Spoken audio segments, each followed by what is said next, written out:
Everyone, চলে এসেছি একটা নতুন মিনি ব্লগ নিয়ে। তো এই সানডেতে ছিল জেম্মার কাছে আমাদের লাঞ্চের ইনভাইট। তো গিয়ে দেখলাম মা জেম্মা জমিয়ে গল্প করছে, তার সাথে বোনও আছে। আমিই বা বাদ যাই কেন, তাই জন্য ওদের গল্পের মাঝখানে আমিও ঢুকে গেছি আর ঢুকে বোনের সাথে দুষ্টুমি করা শুরু করে দিয়েছি। তো তারপরে এদিকে জেম্মা আমাদের জন্য খাবার বাড়তে চলে এসেছে রান্নাঘরে, আর বোনও এসে গেছিলো জেম্মার একটু হেল্প করবে যাতে সুবিধা হয়।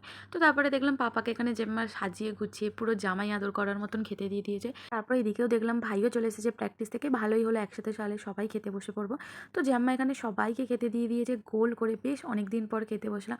আসলে আমরা জয়েন্ট ফ্যামিলিতে বড় হয়েছি, তো এইভাবেই আমরা খেতে বসতাম ছোটো থেকে। আসল কথা এখন যে যার লাইফে সবাই ব্যস্ত হয়ে গেছি বলে এখন আর সেই জিনিসটা হয় না। খাওয়া দাওয়ার পর আইসক্রিম তো আমাদের খেতেই হবে, তো সবাই মিলে আইসক্রিম খেয়ে একটু রেস্ট করছিলাম।